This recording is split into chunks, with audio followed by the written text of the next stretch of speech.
एक परमाणु का द्रव्यमान, पार्ट 5 में एक परमाणु का द्रव्यमान क्या होगा ये हमने बताया था कि परमाणु का भार अपान एवोगाड्रो की संख्या, या इसी को हम क्या कहेंगे, परमाणु भार। हमने बताया था इसको चाहे सिंबल लिखना चाहो तो इसको हम क्या लिख सकते हैं, ए लिख सकते हैं, इसको हम क्या लिख सकते हैं, ए लिख सकते हैं। तो यानी कि एक परमाणु का द्रव्यमान क्या हो गया हमारे पास, ये हो गया। ठीक है। अच्छा, इससे संबंधित कुछ मेथड देख लेते हैं। हमने बताया था ना पिछले वीडियो में कि हमको आगे चल के ए तथा यम की बहुत ही ज्यादा क्या पड़ेगी, आवश्यकता पड़ेगी। देखते हैं कुछ न्यूमेरिकल इसका।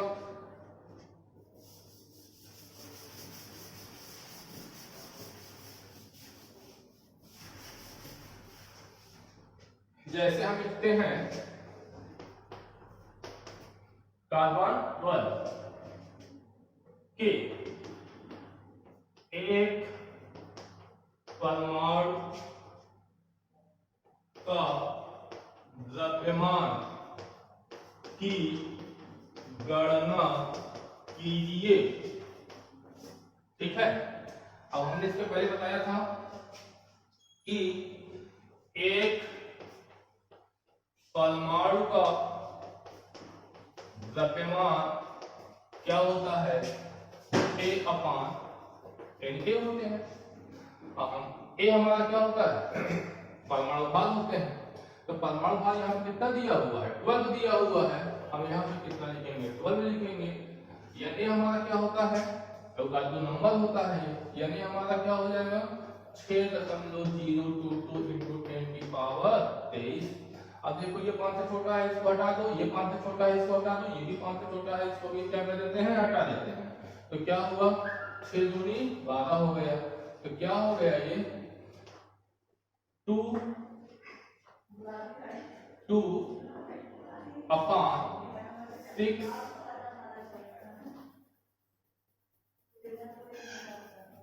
सीधे लिख देते हैं। 2 into 10 की पावर कितना हो गया, 23। तो मतलब कि एक परमाणु का द्रव्यमान कितना हो गया, 2 into 10 की पावर 23 ग्राम हो गया। इसी प्रकार से किसी दूसरे को हम देख लेते हैं। जैसे कि हम देख लेते हैं, ये पहला एग्जांपल है, सेकंड एग्जांपल देख लेते हैं। सोडियम कितना होता है, A 23 के एक परमाणु का द्रव्यमान की गणना कीजिए। कैसे होगा ये, अब इसकी बात करें सोडियम के, क्या लिखेंगे, सोडियम के एक परमाणु का मास कितना हो जाएगा, ए अपान, यानी ए की वैल्यू कितनी है, 23 है। तो यहां पर लिखेंगे 23 अपान, अब यानी की वैल्यू कितनी हो जाएगी, 6.022 into 10 की पावर 23। तो इसको भी कर लेते हैं, कैलकुलेट कर लेते हैं, मोबाइल से कर लेते हैं इसको। क्या हो जाएगा ये हो जाएंगे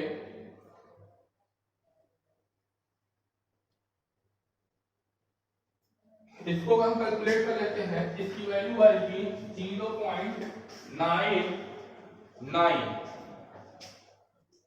into 10 की पावर -23। ठीक है। अगर ये ऊपर जाएगा ये क्या हो जाएगा, -23 हो जाएंगे।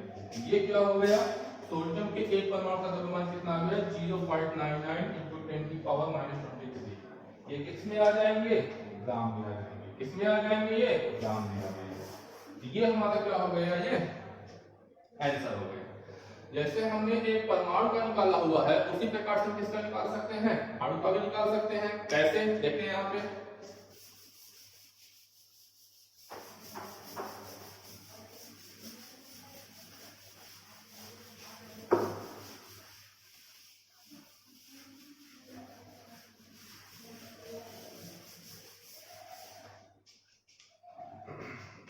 एक अणु का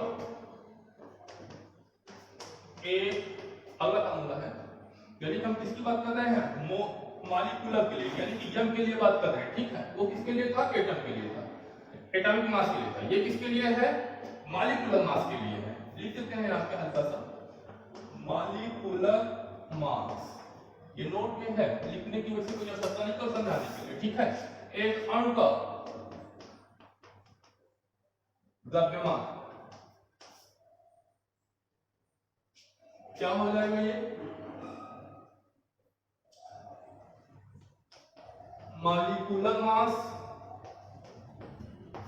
upon Avogadro's number. Molecular mass को किससे दर्शाएंगे हम, कैपिटल एम से, एवोगाड्रो नंबर को एम से, ठीक है। तो ये हमारा क्या हो गया, फार्मूला हो गया। कुछ एग्जांपल देख लेते हैं, जैसे CO2 के एक अणु द्रव्यमान की गणना कीजिए।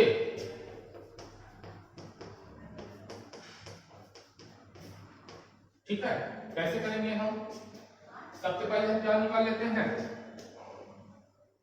अब पहले फार्मूला लिख लेते हैं। CO2 के एक अणु द्रव्यमान यम अपान NA होता है।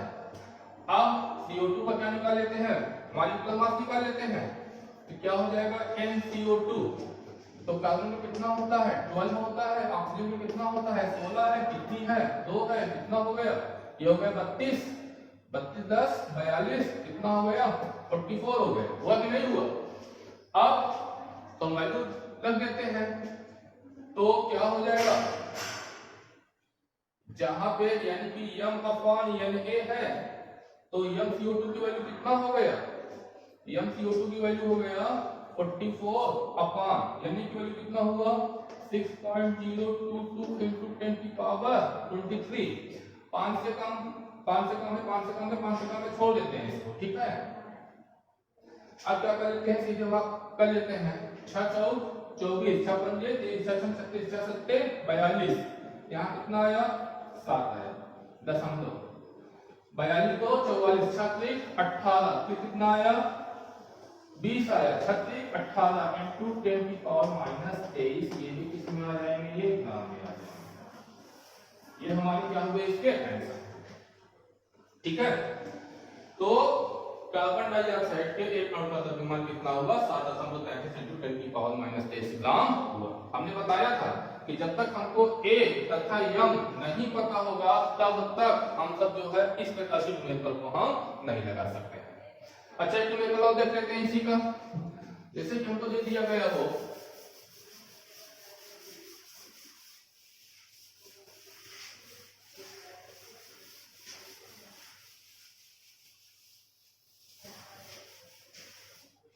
जैसे हमको दे दिया गया हो कि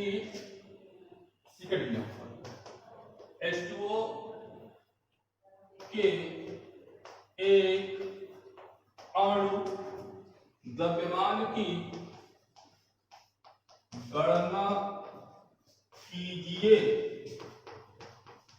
अब हम क्या लिखेंगे, H2O के एक अणु का द्रव्यमान इक्वल टू कितना हो जाएगा, इक्वल टू कितना हो जाएगा, होता क्या है m अपान Na, यम हमारा क्या हो जाएगा MH2O अपान Na होगा। अब पहले हम MH2O निकाल लेते हैं, MH2O is equal to hydrogen का कितना होता है 1 होता है, प्लस ऑक्सीजन का कितना होता है 16, ऐड कर लो 16 तो 18 हो गया, यानी कि MH2O कितना हुआ, MH2O कितना हो गया 18 हो गया। अब इसकी वैल्यू हम क्या कर देते हैं, वहां पे लिख देते हैं, तो वैल्यू हमारी क्या है MH2O अपॉन Na। MH2O की वैल्यू कितनी आई 18 आई, यानी कि वैल्यू कितना है 22 into 10 की पावर 23।